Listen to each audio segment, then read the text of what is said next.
Hey, welcome everybody back to Rocky Mountain Readings, where we're reading a beautiful book, The Tales of Rabbi Nachman of Breslov, by Rabbi Aiden Steinsaltz. And yesterday we read a wonderful tale, The Master of Prayer. Excellent, excellent, excellent. If you didn't catch it, I recommend you go back and watch that yesterday, because today we're still in the commentaries, and I'll just back it up one little bit so we can regain where we were.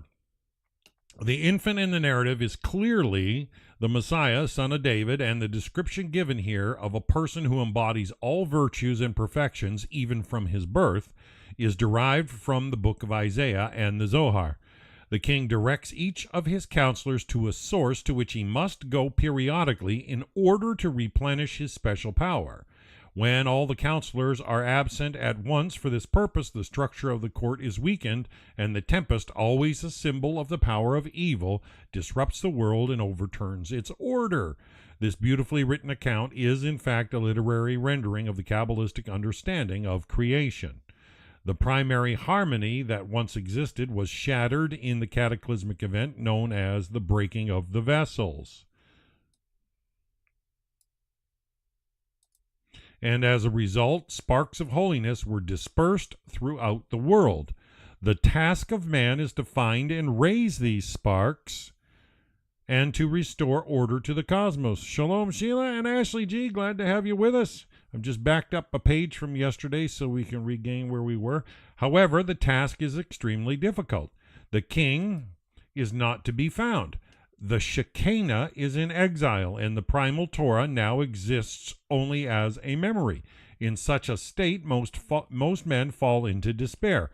The counselors, on the other hand, are still motivated by their loyalty to their king and their hope for restitution. There is no longer any communication with God, but the memory of their wondrous companionship is enough to maintain them indefinitely in the fallen world. This concept of the residue of a now vanished closeness to God is central to Nachman's theology. Okay, the sects and the companions. After the dispersion, mankind had no contact with God. However, the basic urge to seek for divinity still existed, and in the story it is translated into the search for perfection. The emergence of the various cults reflects the fact that a human being cannot relate to the totality of the existence and must channel and direct his energy in accordance with the dictates of his particular personality. Isn't that the way it is for all of us? The cults are, in fact, basic human types. Each is characterized by an attribute that is possessed in perfect form by one of the king's counselors or a member of his family. What Nachman is attacking so ferociously in this section is not the actual activity of searching, but the way that this quest can be perverted and debased. Yeah, sad, but humanity has that tendency, don't they? The kings who so degraded are manifested by human folly in its extreme. There is a remarkable similarity between the higher and the debased forms of the various attributes, especially those that developed a love of money. That was terrible, eh? Despite their polar differences. Thus, in one sect, the glory of the king or God is translated into the inane pursuit of honor. In another, the divine power of restriction, of discrimination, and of death that makes possible further life, represented by the queen, becomes, in its perverted form, the sect of murderers.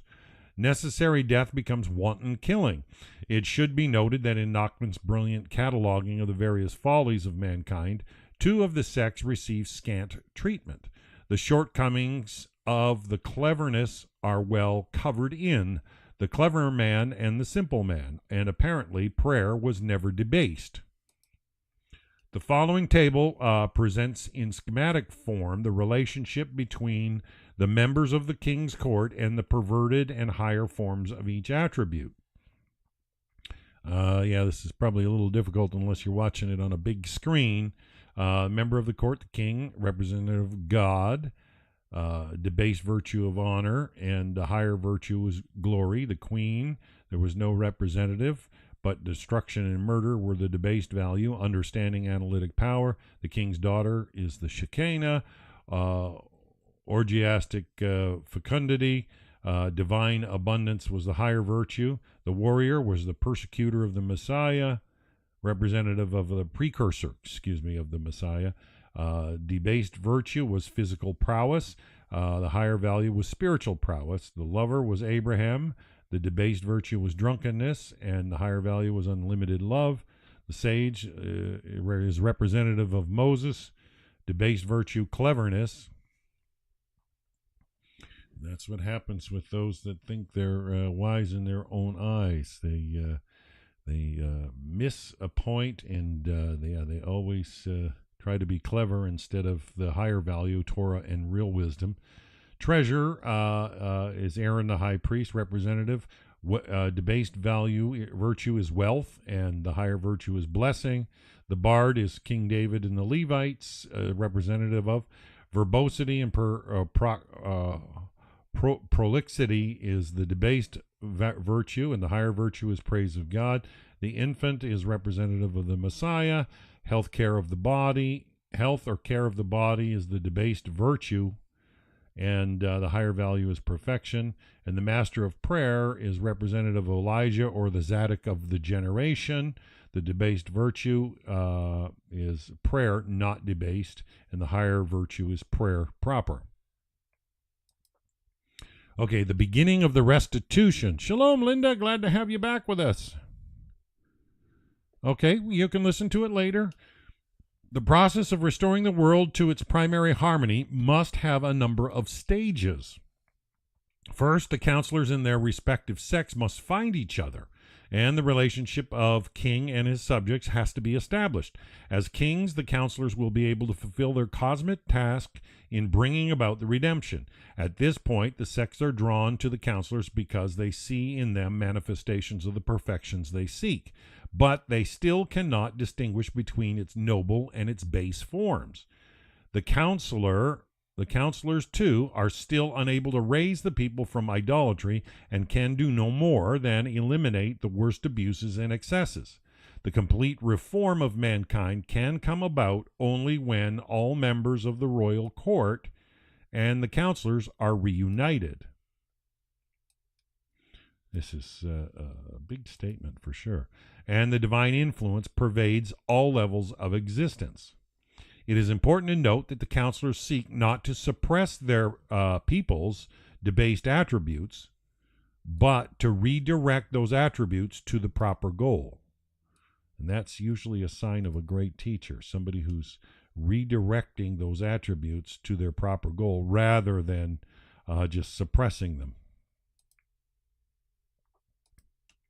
Here, Nachman is expressing a basic concept of Hasidic thought, that of raising the sparks of holiness that exist even in human vices. This is a form of sublimation. And if you're not familiar with sublimation is, it's a unique and amazing freak of nature. And we had some here in the last week when I had to work. It was so cold in the lake I had patrol near, the waves were moving, the wind was blowing it so fast. And in sublimation, what happens when it was below minus 25 here, the water wants to freeze, but the waves are moving it too fast to allow it to freeze, so the molecules don't know what to do, so they turn to steam. And it looked like a massive fog stretched out over the lake for miles, and there was even fog warnings as it rolled onto the highways. The point being, it's a unique form where steam only usually happens with boiling, right? And for it to happen in a freezing, it goes into an ecstatic state, and it jumps to a different level of its three forms. It can be gas or liquid or a solid when it's frozen, and it can't get to the solid from its liquid form because of the motion, so it just goes to steam, which is not a natural, well, it is natural, but it's not its usual course. Its usual course to steam is through boiling, but it's in the opposite, and there's a big lesson to be learned in the understanding of what sublimation is, and the way humanity can sublimate beyond natural-minded life, for sure. The correct way to overcome one's evil inclination is not to suppress them, but to redirect them from the base to the divine. This is a huge lesson in there, and I'm going to highlight that for sure. The search for the members of the king's family and the counselors is made easier by the various signs that each had left, indicating that though they were inaccessible, they still existed, and some residue of their former power was still present in the world. Thus, the king's crown was to be seen, meaning that though God is not visible, his glory is still manifest. The sea of milk is the divine abundance that man can perceive but not enjoy. The warrior and the master of prayer are the two principal architects of the restitution. The one on the organizational, physical level, and this is kind of why I teamed up with the Noahide World Center. The other on the spiritual. Neither can bring about the redemption alone. Although the master of prayer is at a higher spiritual level than the warrior, he is essentially a solitary man and most effective in dealing with individuals. Even his being appointed king of his sect does not change this. He gives his new followers a spiritual knowledge, and this pleases him, but he remains alone. The people of the country of wealth are a major stumbling block in the process of redemption. They are the only sect who have not installed one of the counselors as king, and they have to be brought into contact with the treasurer, who enters the story at a very late stage. However, even when all the members of the royal family and companions are reunited with the king, and the other sects are ready to submit to his will, these worshippers of Mammon are still unwilling to abandon their folly. The power of their vice is enormous. It encompasses all aspects of their existence, to the exclusion of every decent emotion. Earning money is an activity that can involve almost all of one's waking hours, enslaving all one's thoughts and acts. Yeah, it can become a hamster wheel. It is the only vice that cannot be sublimated or raised. Very big statement. And it must be broken from without. The people of the country of wealth must be led along the road to the sword to be purged. The source from which the warrior's sword derives its nourishment is fire so fierce that in it all its passions are consumed. Boy, what eloquent writing. The conclusion. The road to the sword is described in an extremely dramatic and richly symbolic language, which is derived in part from chapter 31 of the book of Isaiah, but it is also replete with Kabbalistic imagery. A dominant force here is the divine attribute of stern justice, that part of God's activity that punishes by destroying. Yeah, so many people don't understand God's justice, and when things happen to them, they don't look at it in the right light. They see it as something that happened to them rather than for them. Hashem's justice is always for your good, to make you aware of maybe where you're going off the path. In the normal course of events, this attribute is not manifest in this world. And when it does appear, it does so suddenly, striking people like the lion who snatches sheep, despite the care of the spiritual leaders and the shepherds. The mountain of fire is the manifestation of divine judgment in its most severe form. It consumes everything. However, it can be mitigated, and paths lead from the mountain to a place where the flames become a constructive force. Thus, in the kitchen, the fire consumes evil,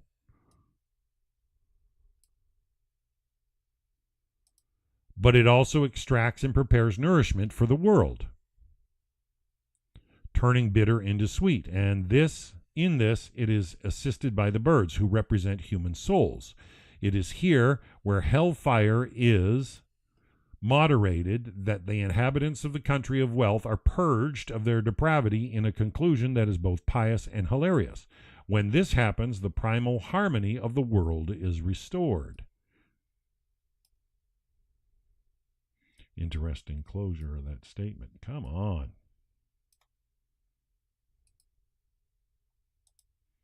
All right, now we're on to another tale called The Clever Man and the Simple Man.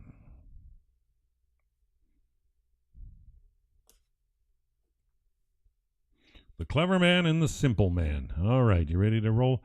Once there were two householders who lived in the same town. Both of them were very wealthy, and they owned great houses. Each of these householders had an only son, and the two children studied together in the same class. One of them was clever, and the other was simple. He was not stupid, but he had a plain mind, not subtle. Despite their different natures, the two children loved each other dearly. After a number of years, the two households began to lose their money. They sank lower and lower until finally they lost almost everything.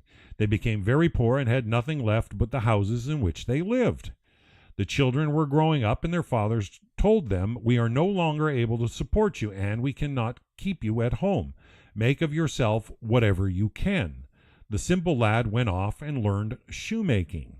The clever son, who understood things, did not want to take up such a simple trade, and so he decided to go out into the world and look around before making up his mind. He went to the marketplace, and there he saw passing through the town a great covered wagon drawn by 4 horses. "Where are you from?" he asked the merchants. "From Warsaw." "Where are you going?" "To Warsaw."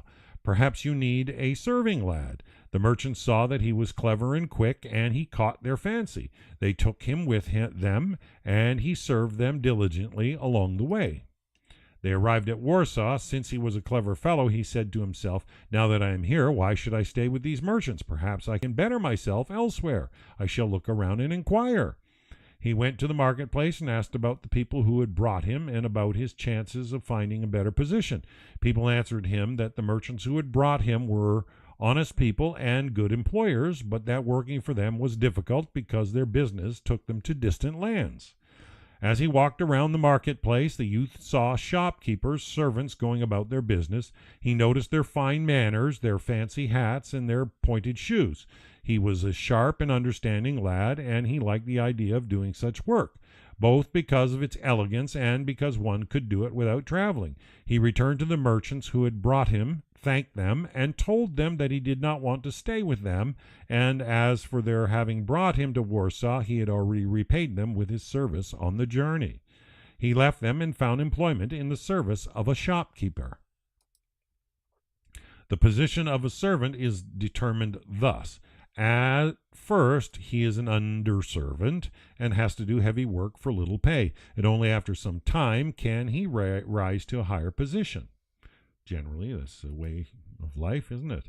This shopkeeper made the lad work hard. He would send him to the homes of the gentry to deliver merchandise, and the youth strained his arms as servants do, carrying the heavy loads of cloth. Sometimes he had to carry merchandise up several flights of stairs. As he was a philosopher and understood all things, he said to himself, "What's the point of my working like this? After all, the main reason a man works is to be able to marry and make a living. But I don't have to think about that yet. Meanwhile, I can better myself by traveling around the world and seeing different countries." The youth went to the marketplace, and there he saw a group of merchants traveling in a large wagon. "Where are you going?" he asked them. "To Livorno." "Will you take me there too?" "Yes," they answered, and they took him to Livorno. From there he journeyed through Italy, and from Italy he went on to Spain. His wanderings took him to many different countries, and this made him even more wise. After several years, he said to himself, "Now the time has come to decide what I am going to do with my life." He began to think philosophically about the profession he should take up. He liked the idea of being a goldsmith, for this is a great and beautiful craft and entails much wisdom as well. Furthermore, it promised a good living. He apprenticed himself to a goldsmith, and since he was sharp-witted and a philosopher, he mastered the trade in 3 months, and though usually this takes several years. He became a master craftsman, and his skills surpassed even those of the goldsmith who had taught him. Once he had accomplished this, however, he said to himself, "Even though I have this trade in my hand, it is not enough. One can make a good living from it now, but that can change." So he apprenticed himself to a cutter of precious stones, and since he was so clever, he mastered this craft, too, in a short time, about 3 months. Thereafter he reflected philosophically, "I have mastered these 2 trades, but who knows, perhaps someday neither of them will be required. It would be prudent to study a profession that will always be needed." Deliberating with all his understanding and philosophy, he decided to study medicine, which is always needed and important. In order to study medicine, one must first learn Latin, both to read and to write it, and philosophy as well. Since he was so clever, he learned all this in a short time, just 3 months. He became a great physician and philosopher, a master of all the sciences. After a while, he began to find the whole world worthless. He was so clever, so skilled a craftsman, so wise a sage, and so great a physician that everybody else in the world seemed of no account. He then decided that it was time for him to settle down and take a wife. "But if I get married here," he thought, "who will notice? I shall return home so that people will see what has become of me. When I left, I was just a boy, and now I have attained greatness." He set out on his way home. He suffered much on the journey. Because he was so wise, there was no one with whom he could converse, and he could never find an inn to his liking. He was constantly suffering. That's what happens. People get picayune. Let us now put aside the story of the clever man and begin to tell the story of the simple man. The simple man learned shoemaking.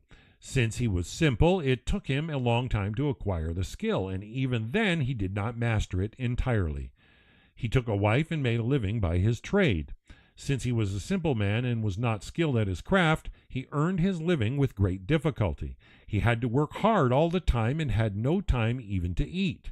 He would snatch bites of bread as he sat over his leather, piercing holes with his awl and sewing the heavy stitches. The simple man lived in great happiness. He knew nothing but joy. He had every kind of food and drink and clothing that he desired. "My wife," he would say, "bring me something to eat." She would give him a piece of bread. When he had finished eating, he would say, "Bring me some chicken soup with kasha." She would cut him another slice of bread, and he would eat it, praising its fine taste. "How delicious and satisfying this soup is," he would say. Then he would tell her, "Bring me some meat." Again she would give him bread. As he ate it, he would enjoy it and praise it handsomely. "This meat is delicious," he would exclaim. Every time he asked her to bring him a fine dish, she would give him a piece of bread. He would enjoy it immensely, praise its quality, and talk about how delicious it was, exactly as though he were really eating the fine dish he had asked for.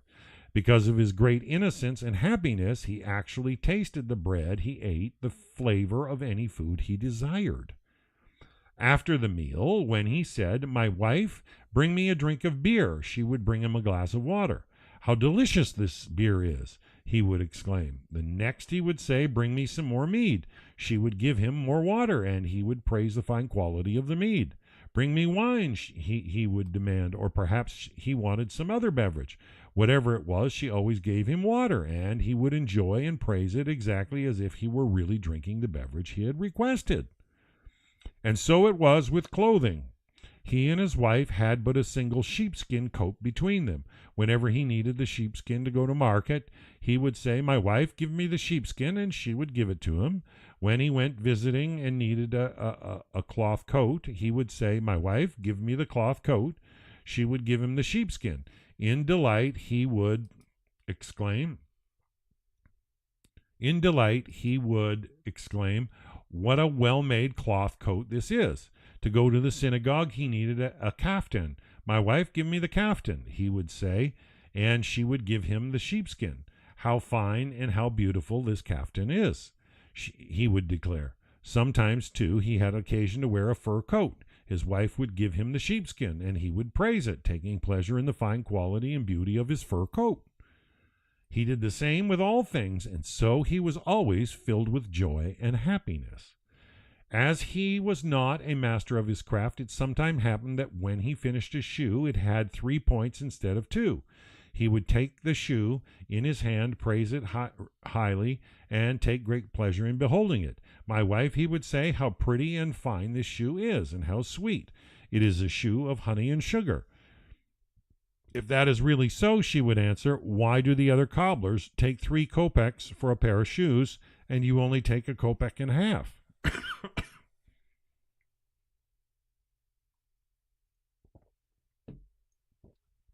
What does that matter to me? What they do is their business, and what I do is my business. Anyways, why would we talk about what other people do? Let's reckon up how much profit I make on this shoe. The leather costs so much, the glue and the thread so much, and all the other materials so much. So altogether I earn 10 pennies. But what does it matter to me if I make so much profit? So the simple man was always happy and cheerful. However, everybody used to mock him.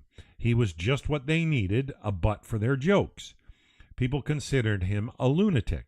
They used to come and start conversation with him in order to make fun of him. No fooling, please, the simple man would tell them. If someone answered no fooling, he would listen and talk with him seriously. He did not want to think deeply and to wonder whether this answer itself was a joke. If, however, he saw that someone was really bent on making fun of him, he would say, what if you are more clever than I am? That only makes you a fool. After all, what am I? If you are just more clever than I am, you are really a fool. Meanwhile, the news that the clever man was coming and that he had become a very great and wise man caused a stir in the town. The simple man, too, went, running joyously to greet him. Quickly he said to his wife, give me the fur coat. I am going to meet my beloved friend.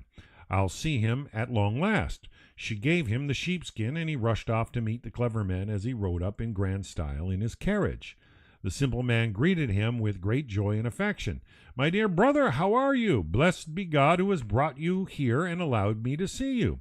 The clever man looked at him as the whole world was as nothing to him. He could not see much in this man who looked like a lunatic.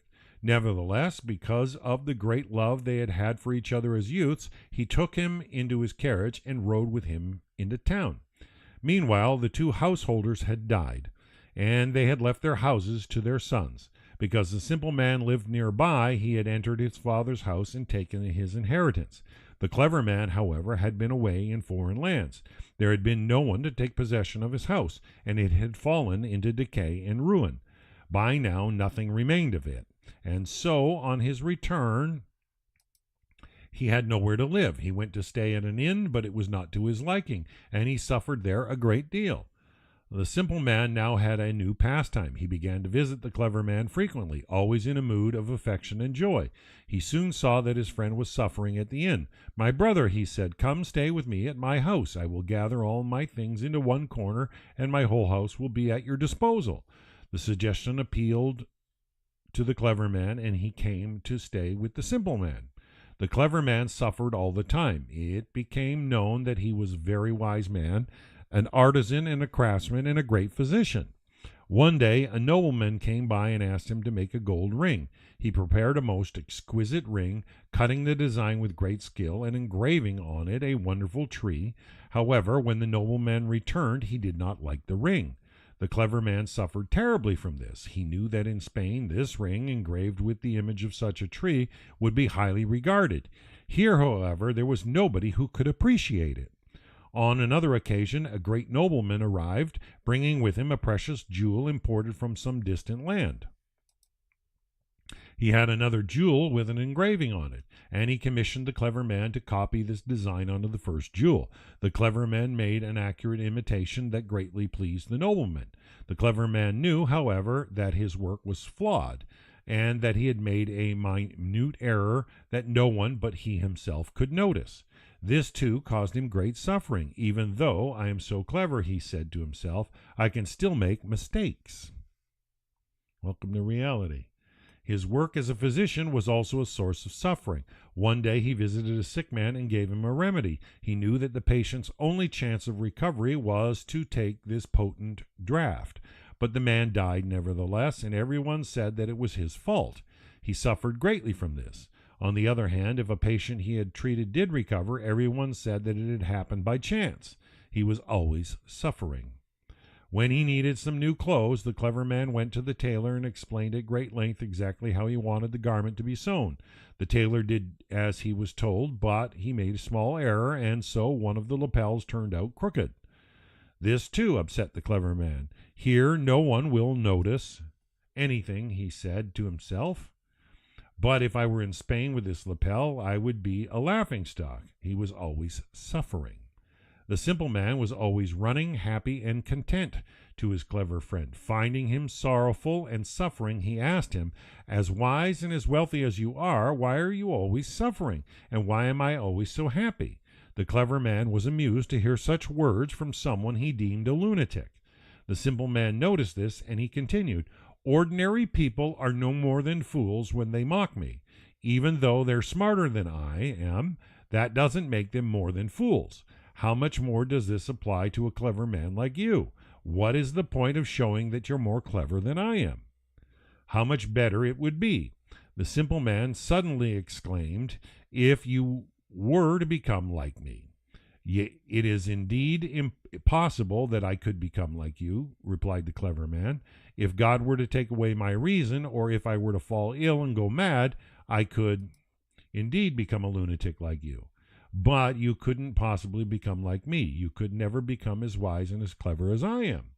"For God, everything is possible," answered the simple man. "I could attain your wisdom in the twinkling of an eye."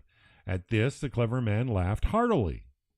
The two sons were known to everybody by the names Clever and Simple. There are any number of clever people and simple people in the world, but these two were exceptional, for they both were from the same town and had studied together in the same class, and the one had become so extremely wise and the other so utterly simple. Even in the official registry of the country, where everyone's name is recorded, these two sons were listed as Clever and Simple. Once the king happened to pursue this register, and he was surprised that two people should have names like Clever and Simple, and he wanted to see the men who bore them. "But if I just summon them to appear before me," thought the king, "they will be frightened. The clever man won't be able to speak his mind, and the simple man may well go mad with fright." The king decided, therefore, to send a clever messenger to the clever man and a simple messenger to the simple man. But how does one find a simple man in the royal capital, where all the people are generally so clever? There is always at least one simple man in the city, the king's treasurer. It is not desirable to make a clever man treasurer, because, being clever, he is likely to squander the country's wealth, and so a simple man is generally chosen for this task. The king called for a clever man and for the simple treasurer, and charged them to send for the two sons. He prepared letters addressed to each other, and also sent a note to the governor of the province in which the two sons resided. In this note he commanded the governor to send letters to the two men in his own name, so that they would not be frightened. The king told him to write that the matter was not urgent. The king was not insisting that they come. It was up to them to choose. They could do as they liked, but the king would like to see them. The two messengers set out and traveled to the governor's residence. On their arrival, they gave the governor the note addressed to him. He read it, and he asked them about the two sons. They told him that the clever man was extraordinarily brilliant and was also very wealthy, while the simple man was indeed simple and had one sheepskin, which was to him every kind of clothing. The governor decided that it would not be appropriate for the simple man to appear before the king in a sheepskin, so he had some more suitable clothes made, and he put them in the simple messenger's carriage. Then he gave the messengers the letter the king had requested, and they set off on their journey once again. The messengers arrived at the home of the two sons and delivered the letters, the clever messenger to the clever man and the simple messenger to the simple man. As soon as he was given the letter, the simple man told the simple messenger, "I cannot read what's written here. Read it to me." "I'll tell you in short what it says," answered the messenger. "The king wants you to come to him." You're not fooling. It's absolutely true. No fooling at all. The simple man was immediately filled with joy. He ran to tell his wife, "My wife, the king has sent for me." "Whatever for?" she asked. "Why has he sent for you?" He had no time to answer her, for he rushed out happily and got straight into the carriage to go with the messenger. When he climbed inside, he saw the clothes the governor had prepared for him, and he was even happier. Now he had clothes, too. He was overjoyed. Meanwhile, the king received word that the governor had been acting improperly, and he dismissed him from his office. It would be good, thought the king, if an ordinary person, a simple man, were to be governor, a simple man who would rule the country truthfully and honestly, because he knows nothing of subtleties and deceit. So the king issued an order appointing as new governor the simple man whom he had summoned. Since the simple man had to travel through the capital city of the province, guards were to be posted at the gates of the city to stop him as soon as he arrived and give him the official letter of appointment. As the king had commanded, so it was done. The gates were manned, and as soon as the simple man arrived, he was stopped and told that he had been made governor. "No fooling?" he asked. "Of course not," they answered him. "No fooling." The simple man immediately became governor and ruled with power and might. Now fortune had raised him up, and since fortune makes wise, he gained a little more understanding. However, he did not use his newfound cleverness, and he conducted himself as simply as before. He governed the country with sincerity and truth and with decency, and he never acted dishonestly toward anyone. Indeed, to govern a country one needs no great intelligence or wit, only honesty and straightforwardness. When the people came before him for judgment, he would say, "You are innocent and you are guilty." His decisions were guided by his straightforward grasp of the truth, with no guile or deception. He governed honestly, and he was much loved among the people. The simple man had faithful advisers who were sincerely devoted to him. One of them, out of love for him, gave him some advice. "You know that one day you will have to appear before the king, for he has already summoned you. Furthermore, even in the ordinary course of things, a governor must appear before the king. Now, you are very honest, and the king will find no fault in your governance of the country. However, when the king converses, he frequently moves from topic to topic and discusses sciences and language. It would be proper and polite for you to be able to answer him, and so perhaps I should teach you sciences and languages." This pleased the simple man. "I don't mind learning sciences and languages," he said to himself. He studied and mastered the sciences, and he recalled what his friend the clever man had said to him, that it would be impossible for him to ever attain the other's intellectual capacity. Now the simple man thought, "I have attained his wisdom." Although he had become versed in sciences and arts, he did not let this interfere with his affairs, which he conducted straightforwardly as before. Soon the simple man had his audience with the king. At first the two spoke about the governance of his province. The king was very pleased with the simple governor, for he saw that he acted justly and truthfully without any corruption or dishonesty. Then the king began to discuss sciences. The simple man answered appropriately, and this pleased the king all the more. "I see that he is a wise man," thought the king, "and yet he behaves with complete simplicity." The simple man won great favor in the eyes of the king, and the king appointed him chief minister.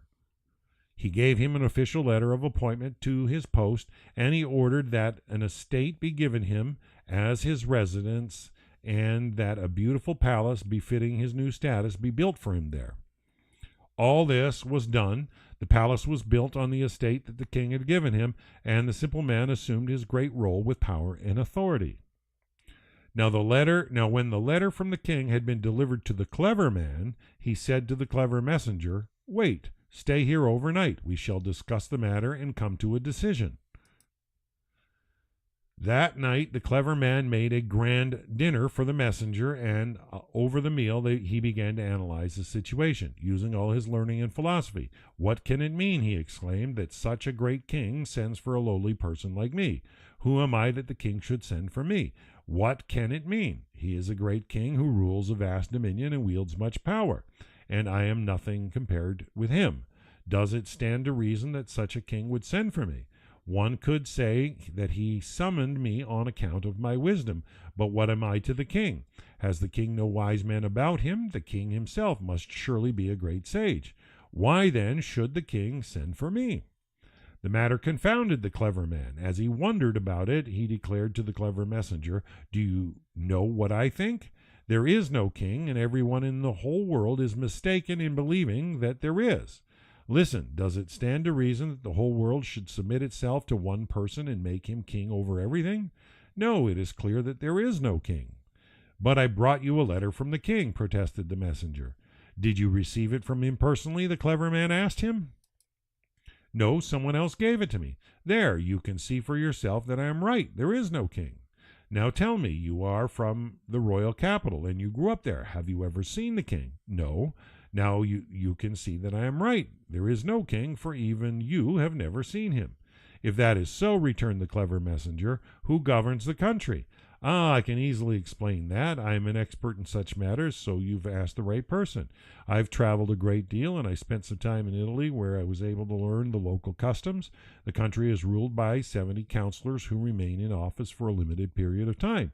All the citizens of the country take turns holding office one after another." His arguments began to influence the clever messenger, and finally the two agreed that there was no king. "Wait," said the clever man. "Tomorrow I'll demonstrate even more convincingly that there is no king." In the morning, the clever man arose early and woke the clever messenger. "Come outside with me. I'll prove to you that the whole world is in error, and there is no king," he told his companion. They went to the marketplace, and there they saw a soldier and stopped him short. "Whom do you serve?" they asked him. "The king," he replied. "Have you ever seen the king?" "No." "You see," exclaimed the clever man, "could there be folly greater than this?" Next they approached an officer, and they talked with him until they found an appropriate opportunity to inquire, "Whom do you serve?" "The king." "Have you ever seen the king?"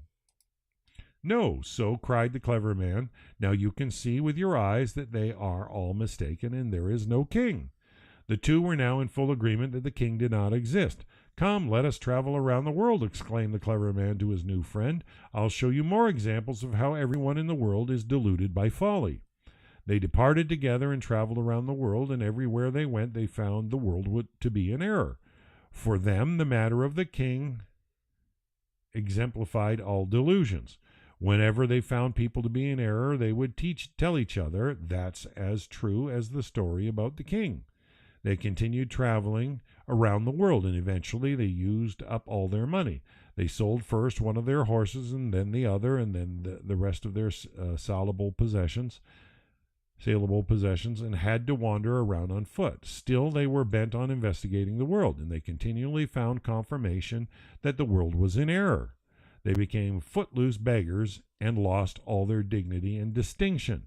No one takes any notice of such beggars. Eventually, they came to the city in which the minister, the simple friend of the clever man, resided. In that city there lived a true Baal Shem, a master of the holy name. This Baal Shem was highly regarded in the city, for he performed truly wondrous deeds, and he was renowned and held in great esteem even among the lords and nobles of the land. The two clever men entered the city. As they walked around, they came upon the home of the Baal Shem and saw 40 or 50 carriages with sick people waiting outside. The clever man thought that this must be the residence of a physician. He was a great physician himself, and he wanted to go in and make the others' acquaintance. "Who lives in there?" he inquired of the people. "A Baal Shem," they replied. The clever man burst out laughing. "This is another lie or further folly," he said to his companion. "This is even sillier than the fable about the king. Brother, let me explain this deception to you. The whole world is in the grip of error and lies like this one." Meanwhile, they had grown hungry, and as they had only 3 or 4 pennies left, they went to a cheap kitchen where one could get something to eat for such a tiny sum. "Give us something to eat," they demanded, and they were served. While they ate, they talked and joked about the delusion and folly of believing in the Baal Shem. The owner of the kitchen heard their banter and became very annoyed, for the Baal Shem was highly esteemed in that city. "Finish what's on your plates," he said, "and get out of here." Then the Baal Shem's son came into the kitchen, but even then the two did not stop making jokes about the Baal Shem. The owner of the kitchen upbraided them for mocking the Baal Shem in the presence of his son, and finally he thrashed them out and threw them out. The two were most insulted, and they decided to bring a suit against the man. They consulted the owner of the hostel where they had left their packs about how to go about bringing such a suit. They explained that they had been assaulted by the owner of the kitchen. He asked them why the man had done such a thing, and they told him that they had been discussing the Baal Shem. "It is surely not right to beat people," replied the innkeeper, "but you had no right to talk about the Baal Shem as you did, for he is held in very high esteem around here, and they saw he too was in error, so they left him." Next they approached a government official, a Gentile. They told him the story of how they had been beaten up, and he too asked them why. When they told him that they had been speaking diversely about the Baal Shem, he too thrashed them soundly and threw them out. They then went to a higher official and then to an even higher one, but no one would give them a hearing. In every case they were thrashed and thrown out. Finally they reached the chief minister, who was the simple man. The minister was informed by the guards in front of his residence that someone wished to see him. He gave orders that the man be allowed to enter, and so the clever man came before him. The minister recognized his old friend immediately, but the clever man did not recognize him because he had achieved such a high rank. The minister spoke to him at once. "You see," he said, where my simplicity has brought me to this eminence, and where has your wisdom brought you?"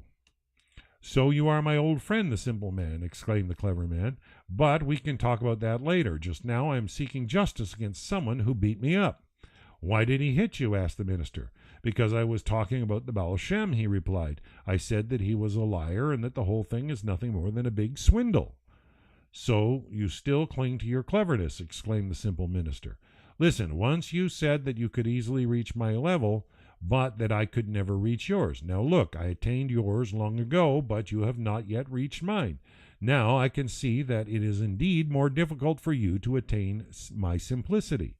Nevertheless, since he had known the clever man for a long time and remembered his former greatness, the minister instructed his servants to bring him clothes and dress him properly, and he invited him to dine with him. During the meal the two began to converse, and the clever man expounded his opinion that there was no king. "What are you saying?" cried the simple minister. "I've seen the king myself." "How do you know he is the king?" answered the clever man with a laugh. "Do you know him and his father and his grandfather, who were also kings? How do you know that he is really the king? People told you that he was the king, but they deceived you." It greatly angered the simple man to hear his friend deny the existence of the king. Meanwhile, someone approached them and said, "The devil is looking for you." The simple man was terrified. He ran to his wife and told her fearfully that the devil was looking for him. "Send for the Baal Shem," she advised him, and so he did. The Baal Shem came and gave the minister's amulets and other ways of protecting himself and told him that he need no longer be afraid. The simple man accepted what the Baal Shem told him with great faith. Afterwards, the simple man and the clever man sat down together again. "What frightened you so?" the clever man asked his friend. "The devil was looking for us," replied the simple man. The clever man laughed at him. "Do you really believe that there is a devil?" he asked. "If not, then who sent for us?" "It must be my brother," answered the clever man. "He wants to see me, and he made up the whole story." "If that's really so, how did he get past the guards?" asked the minister. "He probably bribed them, and they are lying when they say they haven't seen him," his friend replied. Meanwhile, someone entered, bearing the same message as before. "The devil is looking for you." This time the simple man was not at all frightened because the Baal Shem had given him protection. "What have you got to say now?" he exclaimed to the clever man. "I'll tell you what's going on. My brother is angry with me. He's trying to frighten me with this trick." He stood up and asked the person who had come with the message, "This fellow who has sent for us, what does he look like? What color hair does he have?" He asked a few more such questions, and the messenger answered accordingly. "You see," exclaimed the clever man, "my brother looks just like that." "Will you go with him?" asked the simple man. "Yes, I'll go with him, but give me an escort of a few soldiers so that I won't be harassed." The minister gave him an escort, and the clever man and his clever friend went off with the person who had come with the message. The soldiers soon returned alone. "Where are the two clever men?" inquired the minister. The soldiers replied that they had no idea. The two clever men had disappeared. Actually, the messenger had carried off the clever companions and thrown them into a swamp filled with dirt and lime.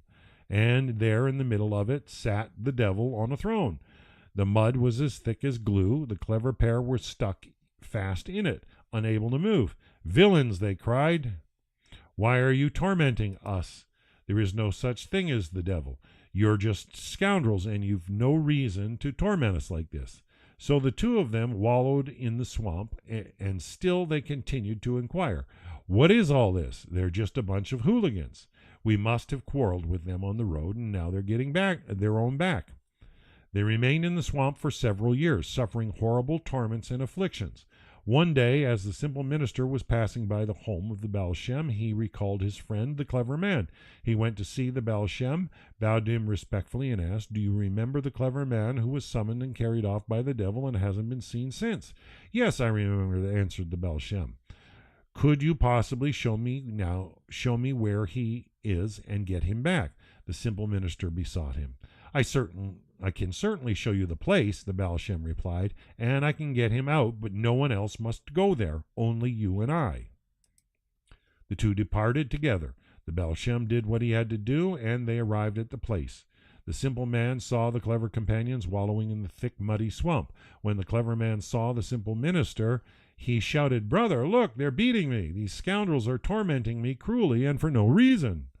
"Still you cling to your cleverness," the minister exclaimed. "Do you still refuse to believe in anything? Do you still say that it is human beings who are doing this to you? Look, this is the Baal Shem whom you belittled, and he is the only one who can get you out of this." The simple minister besought the Baal Shem to extricate the two and to prove to them that their tormentor was the devil and not humans. The Baal Shem did what he did, and the two found themselves standing on dry land. The swamp had disappeared, and the evil spirits had turned to dust.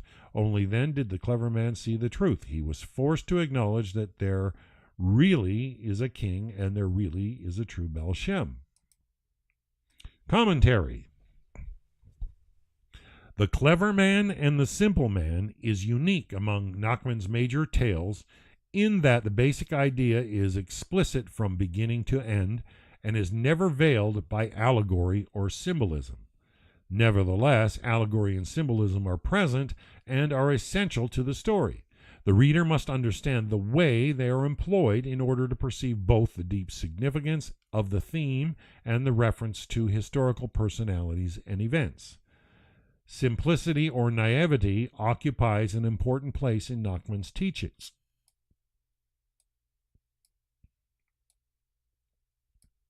Come on. This story treats the theme of a literary, non-hortatory manner, but in his other works, and especially in his oral teachings, Nachman demanded in an extreme, uncompromising fashion that his pupils abandon cleverness or science, and that they devote themselves to simple and naive faith.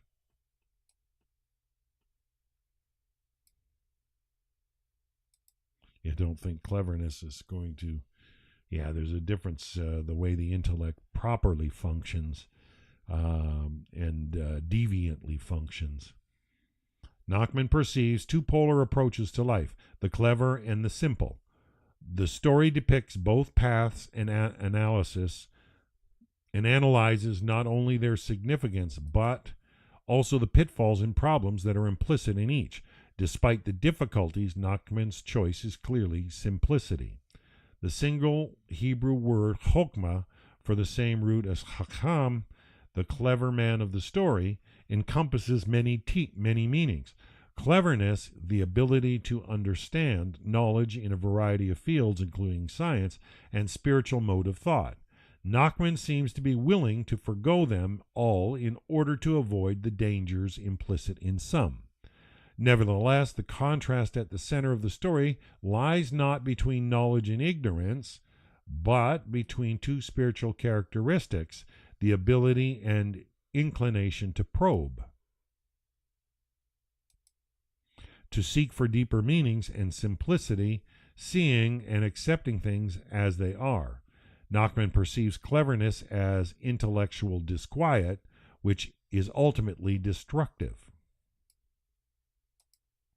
It leads inevitably to the abyss of doubt. It deprives the individual of the ability to live and to be content, and ultimately it ends in heresy. That's the way arrogance deceives. Nachman is acutely aware of the dangers and the sacrifices involved in the path of simplicity. With its discarding of doubt and deeper understanding, nevertheless, he maintains that it is better that a man believe in everything,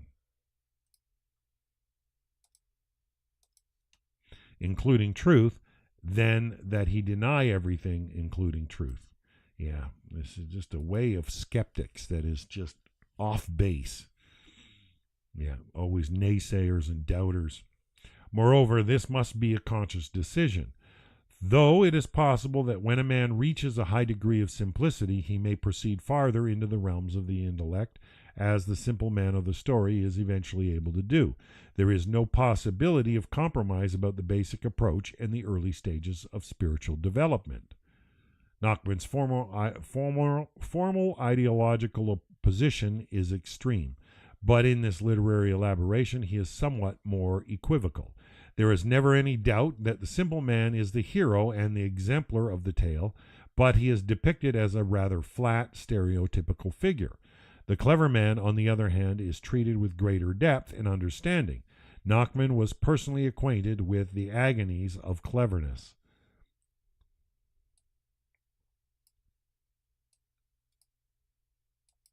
And even though his depiction of the clever man's progress is marked by uncompromising hostility and an irony that is frequently sharp, he was able to describe this character in convincing detail. By skillful use of symbolism and illusion, Nachman extends the scope of the story far beyond an educational contrast between the two types of people, two ways of life, and develops a powerful polemic against certain trends in Jewish thought. He was probably the only figure in his generation who dared to condemn all Jewish rationalist philosophy, and not just its more problematic aspects.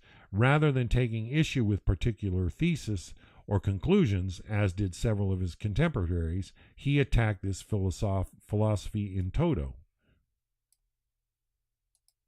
The clever man in the story starts as a kind of Jewish rationalist philosopher and ends as an atheist. Nachman regarded this path as an inevitable consequence, either explicit or implicit, all of such approaches to Judaism.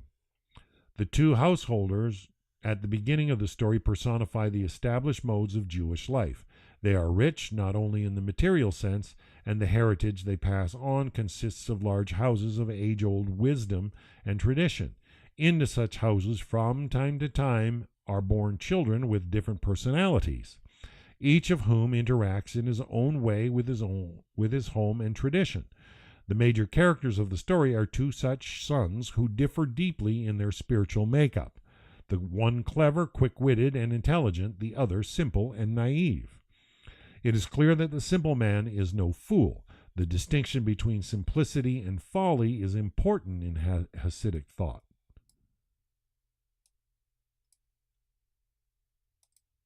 Simplicity, even in the extreme manifestation of the story, is characterized by an awareness of itself and of its limitations.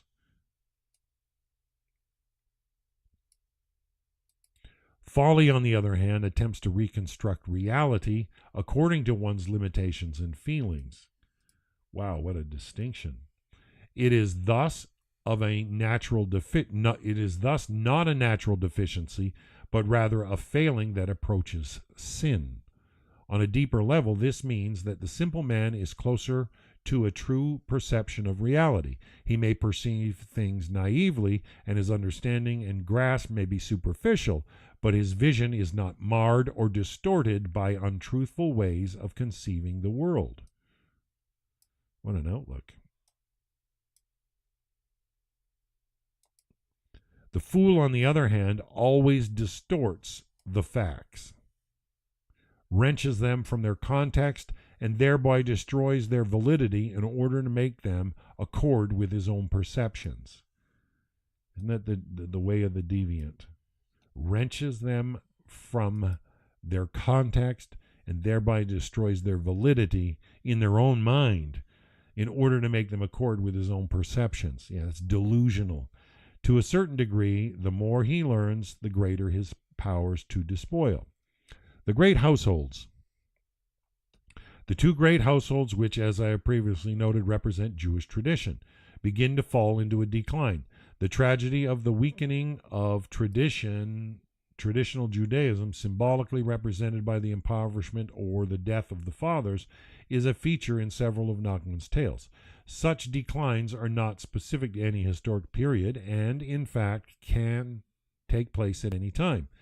When there are a few great spiritual leaders and teachers in a generation, the rich heritage becomes an empty shell that cannot sustain the soul.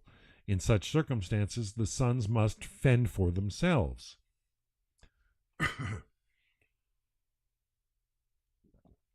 The path of the clever son.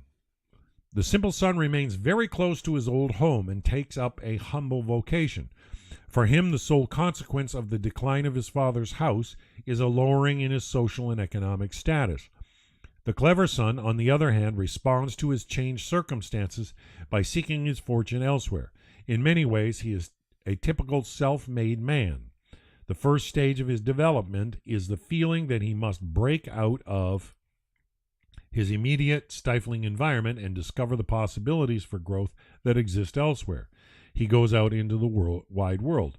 It is important to understand the basic motivation of the clever son at this stage. He is not rebelling against his father or leaving an intolerable situation at home. On the contrary, he is doing no more than he was told to do. There is no symbolic abandoning of a heritage, but a world tour that will be concluded by a triumphant homecoming. The problems begin only on the road itself. Like so many ambitious men, the clever son accepts the first job offered him and exploits the first opportunity to move to a big city. It is here in Warsaw that we get the first inkling of one of the basic traits of his personality: restlessness combined with insatiable curiosity. Even at this early stage, he is driven by the desire to acquire information and knowledge and to reach his conclusion philosophically. He is thus not satisfied with his job despite its reward and goes on to seek something even better.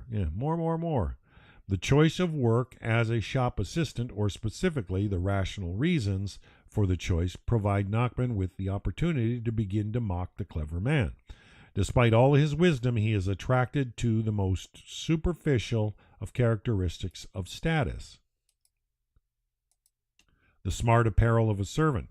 Such barbs become sharper and more frequent as the story progresses.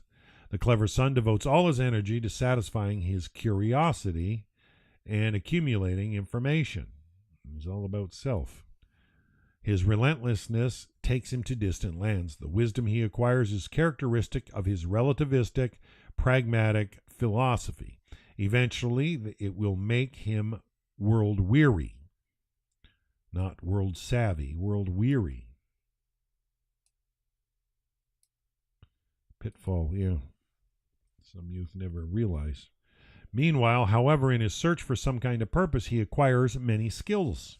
First, he becomes a goldsmith, an occupation that requires intelligence and dexterity. Then he becomes a jeweler, and then a physician.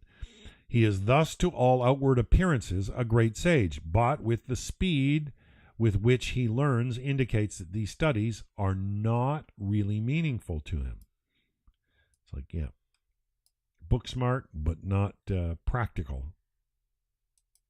Ultimately, his endeavors lack seriousness. On the allegorical level, this episode refers to the acquisition of religious knowledge and represents the fierce attack on a certain species of Jewish scholar. Yeah, the way the Jewish people look at the Erev Rav, a wicked teacher. There are Jewish sages who strive to master the realm of faith by means of rational inquiry and by gathering information. Though they retain a limited contact with the source and with the ultimate purpose, on their inner spiritual level, this bond is gradually weakened and eventually lost. The erudition in Bible and Talmud that such a scholar may acquire is likened to a superficial skill without deep spiritual meaning, even though, like the physician, certain rabbis mend and repair the bodies and souls of others. The first of the clever man's crisis, The beginning of his decline and fall is an outcome of his pride, for sure. At this stage, he is not arrogant, nothing more than his justifiable pride in his own intellectual superiority leads him to pay the first penalties of cleverness. The very knowledge he possesses, his sureness of his own wit, and the intellectual superiority in which he examines the world isolate him from his fellow men. His isolation forces him into separate, incomplete world unto himself, and he can find no solace in the company of mortals. His decision to return home is both a result of his inability to find a place in the world and a relic of his old personality. But as long as he persists in his new ways, he will find no respite from the torment. Very, very, very, very true. And as you grow up in life, you realize and see certain characteristics in people and paths they're on. The simple son. The simple son is not spared barbs of irony and sarcasm. Simplicity here is taken to an extreme. The man's ignorance is abysmal. Even though he chooses a trade, shoemaking, that demands little understanding, and he works at it for a long time, his progress is scant. He remains an unskilled cobbler who must work long hours to earn a meager living. Nevertheless, though he must spend his days and nights in toil without even taking breaks to eat and has to endure what appears to be bitter hardship, he is always happy. When we examine the description of the simple man on an allegorical level, we see a man at a relatively low spiritual level. What others achieve with faculty, he has to struggle for and will possibly never reach. He represents a simple tzaddik, a pious or saintly person who was common in early Hasidic literature. A term as in the Master of Prayer was also used as the title of a Hasidic leader. Of several other personalities who can be identified with the character of the simple man, the most prominent is Enoch, who in the Bible walked with God and was not, for God took him. According to the Midrash, Enoch began as a simple shoemaker who used to praise God with every stitch he made and eventually attained the exalted rank of angel of the divine countenance. The simple man, too, is rewarded for his pure devotion. For God desires the pure intention in a man's heart even more than the quality of deeds. Boy, that's huge. For God desires the pure intention in a man's heart even more than the quality of his deeds. The simple man possesses an inexhaustible capacity for joy, which Hasidic thought always considered to be a positive character trait. Were it not for this joy, he would have found his lot unbearable and would doubtless have fallen into despair. As it is, he can enjoy his plain diet in a way that the rich and especially the clever men cannot. He does not need dainty foods, for he finds all the delights in the world in whatever he passes his lips. Implicit here is the notion that the sense of taste is subjective and depends on the person, not on the morsel. The Midrash says that the manna tasted different to every palate. Likewise, a single garment suffices for the simple man. A further positive trait is presented. The simple man has no need to relate to the norms of society. When he completes a task, he is so pleased with what he has made that he is unaware of its defects.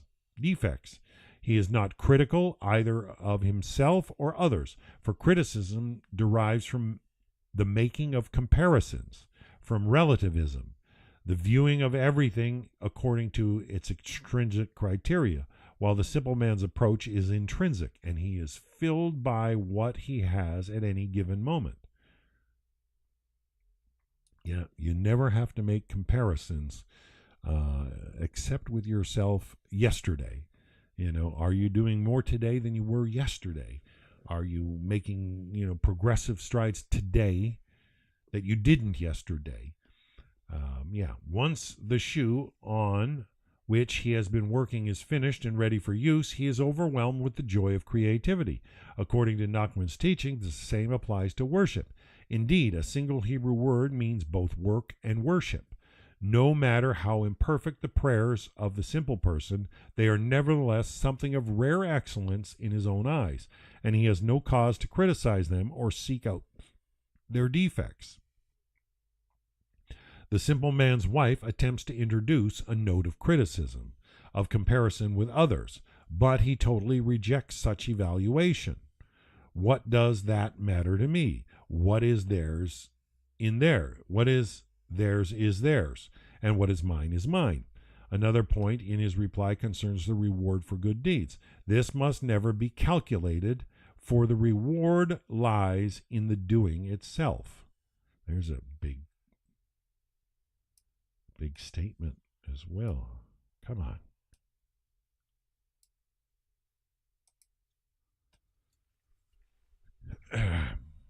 Another point in his reply concerns the reward for good deeds. This must never be calculated at all, for the reward lies in the doing itself.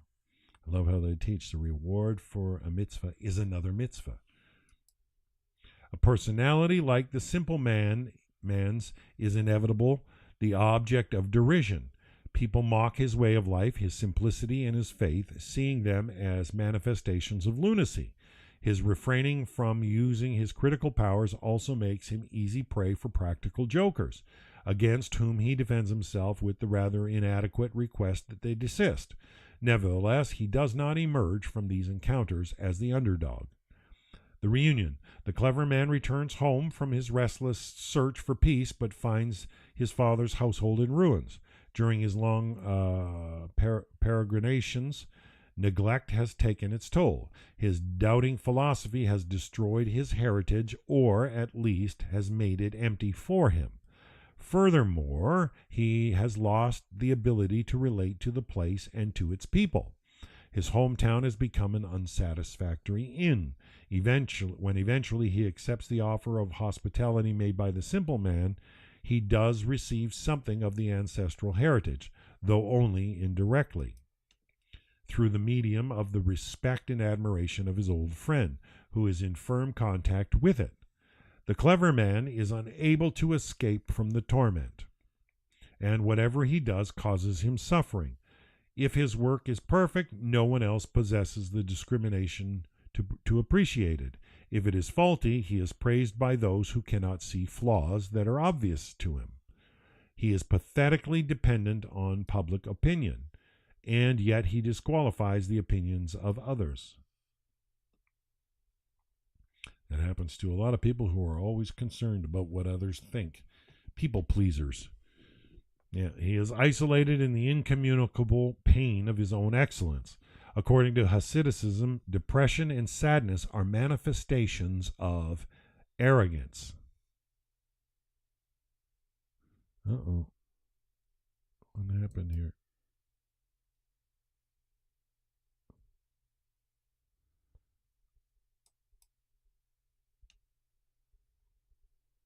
Oh, gee.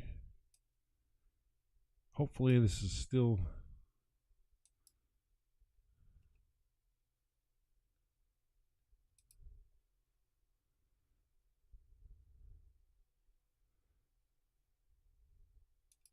Forgive me, I had a glitch. Hopefully I haven't lost the stream. Come on, is it still streaming? Still looks like, yeah, sorry, I just had my tabs shut down, and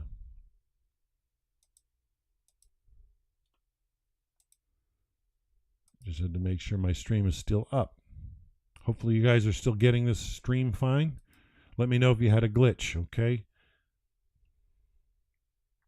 Okay, let's go for a little more.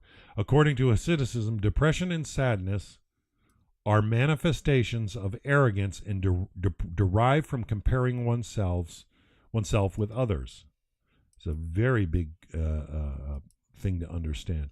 The simple man cannot understand such distress, while the clever man is so involved in himself that he is incapable of perceiving the source of the simple man's happiness or virtue. Okay, I'm glad it's still good, Ashley. Yeah, I had my restream software blinked out. At this point, the simple man decides that his own path is better. All right, Dan, good to see you. The king's message. Dropped again. Let's see here.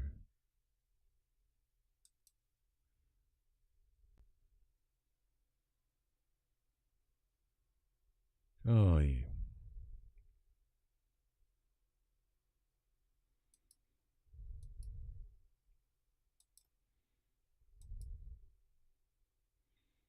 Seems to be streaming fine.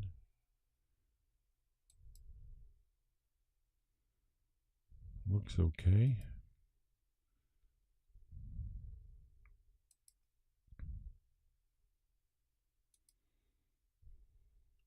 The king's message. Up to this point, the story has revolved on certain material, psychological, or even historical axes.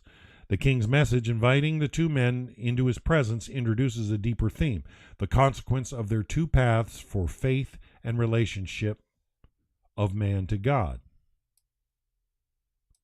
The king in this story, too, clearly represents God. It should be noted that the two men are not ordered to come and are free to decide whether they will accept the invitation.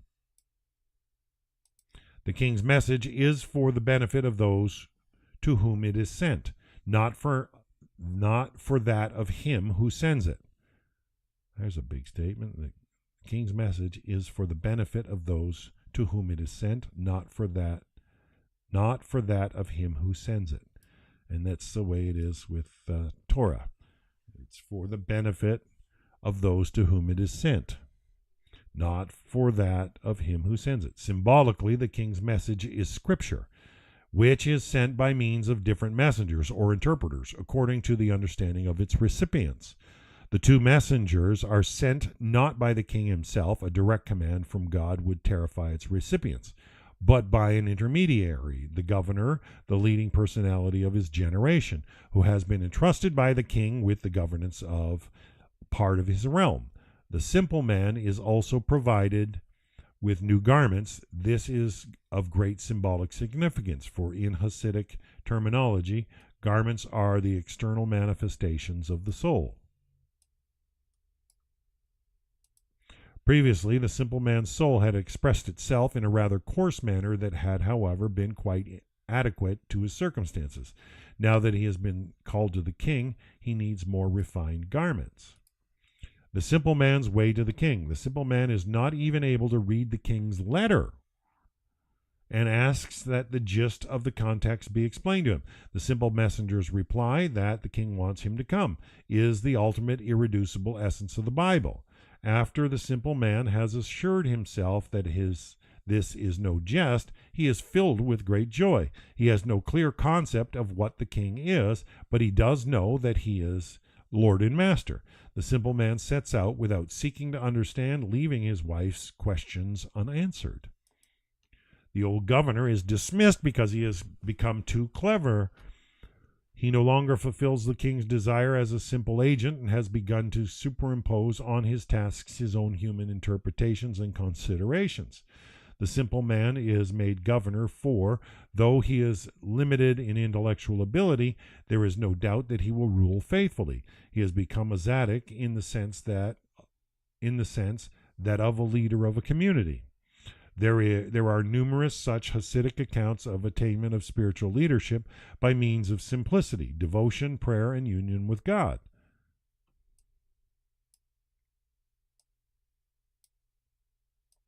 The simple man works with simplicity, which is now clearly presented not as the absence of critical faculties, but as a positive virtue in its own right. Yeah.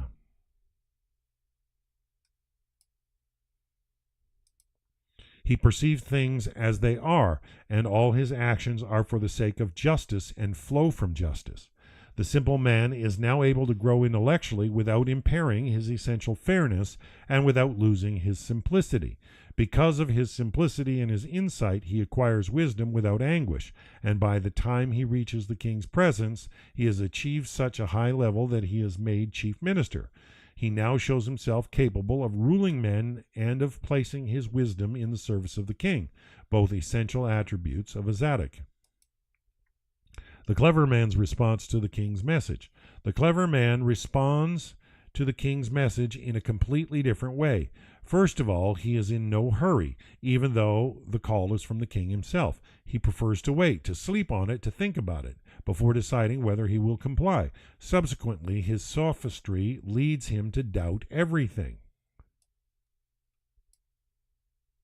Overthinks it. This part of the story is a brilliant parody of much medieval and modern rational philosophy. The validity of the letter, the Torah itself, is questioned. Can the king really need me? Or, if God is all wise and powerful, why does he need me? Since the clever man does not understand the letter, something must be wrong. However, as one cannot say that God is mistaken, one must conclude that there is no God. This he substantiates with the invisibility of God, and he proceeds to doubt the reliability of all intermediaries. Many proofs for the existence of God are derived from the obvious order that exists in the world, and these, too, he disqualifies in the same facile way. The clever man finally has a purpose in life, which he pursues with great zeal, to demonstrate that everyone else is wrong. His motivation is less a search for truth than a means to boost his own vitality and self-importance. If all other men are in error, then he is greater than they are. It's distortion, for sure. It's the way arrogance functions. He starts his campaign with the people who, by virtue of their official function, would appear to be in close proximity to the king, and discovers that none has seen him. On the allegorical level, this clearly relates to religious functionaries, most of whom accept the existence of God as a basic fact of faith. Mystics who have direct experience of God are rare. Since the clever man and his companions judge everything only according to their own rational concepts, their beliefs are reinforced by every such discussion. They become further and further removed from the truth and from reality, and eventually their atheism becomes the basis of their ideas and thoughts. The two clever men gradually lose all their wealth, which is, of course, derived from the king, from the very God whose existence they deny. They lose all respect that had been previously accorded them, for they go around seeking to prove to people something that would be pointless, even if it were true, and that being false is utterly futile. The third meeting in the Baal Shem. The third meeting between the two old friends takes place as a result of the encounter of the clever man with a new personality. The wonder worker, though this wonder worker is not modeled on a particular historical personality, he does reflect a reality well known to Nachman and his original readers. A wonder worker is not identical with a Hasidic tzaddik. The criterion for being a tzaddik lies in the way he worships God. In this episode, Nachman is clearly taking issue with the many rationalist philosophers, Maimonides among them, who dismissed the belief in wonder workers as mere superstition. However, this is more than a theological debate about whether the Baal Shem can perform miracles. Both the belief in the wonder worker and his actual miracles are objective elements within the plot. Without the ultimate salvation of the clever man cannot come about. When the clever man is traveling through the world trying to prove that there is no king, he is for the most part ignored, and he can persist unhindered in driving himself farther and farther from reality. When, however, he attempts publicly to discredit the Baal Shem, he draws on himself popular anger and violence, which alter the direction of his career. He has reached a stage in his development from which he can no longer be saved by inner processes, external logic, or persuasion. Only a miracle can save him. Furthermore, Nachman here highlights one of the greatest dangers of rationalism. When it is extreme, it becomes highly irrational. That's so true, isn't it? When rationalism becomes extreme, it becomes highly irrational. In rejecting personal experiences and observations that run counter to his rational ideas, the atheist is more irrational than any simple believer.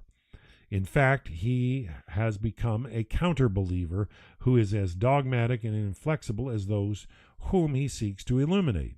In his search for truth, the clever man has abandoned intellectual honesty. It is interesting to compare the two men in their new situation, in which their roles have been almost totally reversed. The simple man has become wise and speaks to his old friend from a position that is both critical and, up to a point, compassionate. His mind has developed and he is able to deal with the most complex and subtle concepts and also complete command of day-to-day matters. The clever man, on the other hand, has become totally involved in himself, almost to the point of lunacy. He can perceive nothing beyond his obsession.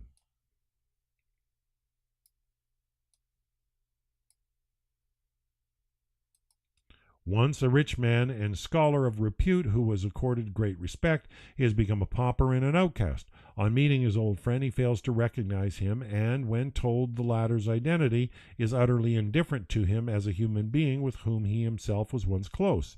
Instead, in a kind of monomaniac frenzy, he turns on him, too, with militant atheism. Previously, the clever man has based all his arguments on the fact that nobody has actually seen the king, and thus that belief in his existence was based only on blind, irrational faith. In the simple man, however, the clever man encounters someone who really has seen the king, one of those rare mystics who has direct personal experience of God. The clever man's final argument, in the face of a fact that he finds ideologically unacceptable, is both futile and dishonest. There is no possible answer to the question of how one knows that what one perceives is really what it appears to be. The simple man has no way of explaining that seeing the king is an experience that excludes the philosophy of doubt. This loses his patience with the clever man. The latter is now so locked within the circle of his tautologies that he can be saved only from without by a painful experience that will force him once again to look at the world, to distinguish between it and his own inner thoughts. It is the devil who brings this about. All right, the devil. The devil has appeared several times in these stories in a number of different manifestations. The angel of death, Satan, the powers of evil. Common to all is the fact that the devil, too, is subject to the divine law that governs the universe and serves as an instrument of God's will. One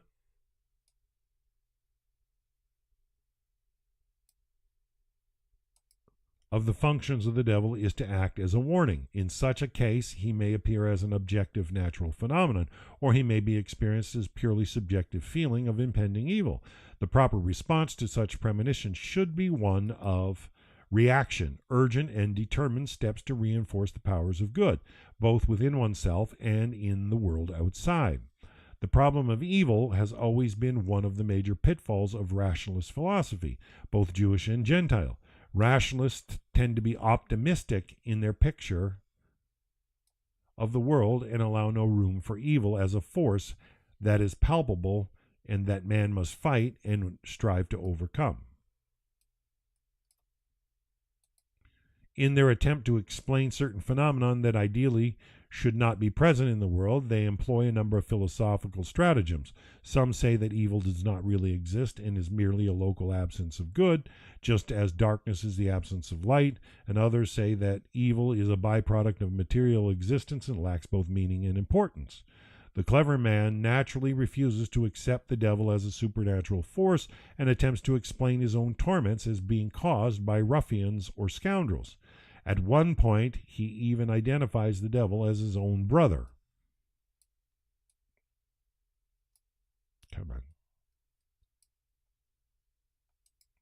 One of Nachman's sharpest satirical barbs. The clever man and his companion are in a most pathetic and ludicrous state.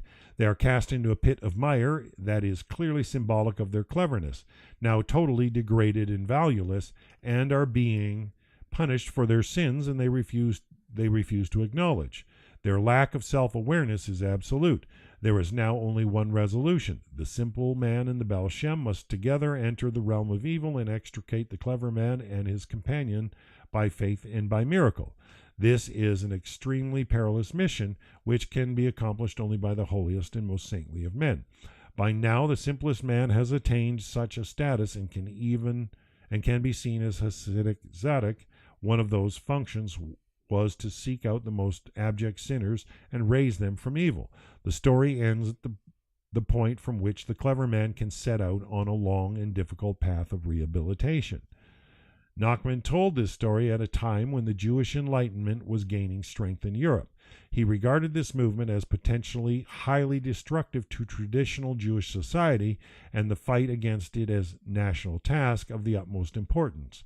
He described in this story one of the weapons he sought to employ in this campaign, the appeal to individual Jews to abandon secular studies and return to naive faith.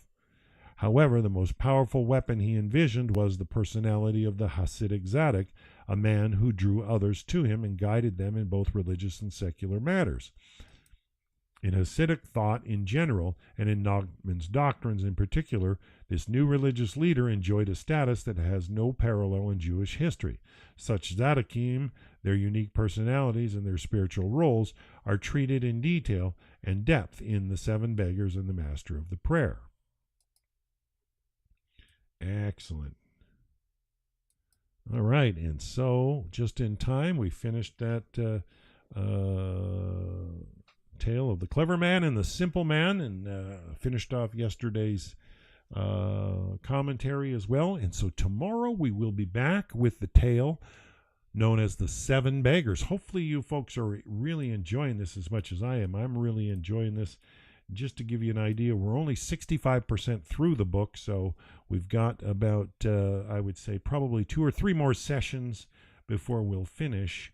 But we will be back tomorrow, Hashem willing. I do have to take my car into the garage early in the morning, so I'm hoping I can work that out without being late.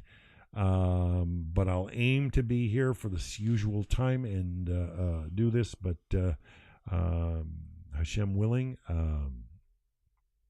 give me some bli neder on this. The Hashem willing, I can make it. My intent is to, and I will be up early to make sure I'm prepared and ready. And we'll be back tomorrow with more Rocky Mountain readings, and we will continue with the tales of Rabbi Nachman of Breslov. Same time tomorrow. So until then, I wish you all a wonderful, wonderful day, everybody. Bye for now.